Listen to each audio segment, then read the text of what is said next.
Primero perfora laboriosamente un agujero en un gigantesco termitero. Está seguro de que el papillón le está observando, pues sabe que los papillones son irremediablemente curiosos. Luego introduce algunas semillas de melón silvestre en el agujero, de modo que formen como una pelota. Después se aleja lentamente, sabiendo que el papillón está muerto de curiosidad.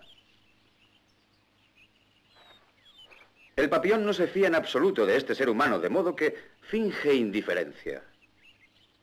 Pero se muere de deseos de saber qué es lo que hay en este maldito agujero.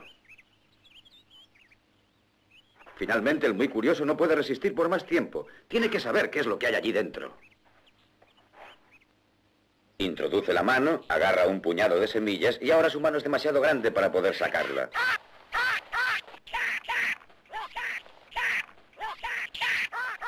Si fuera lo bastante sensato y soltara las semillas, podría liberar su mano.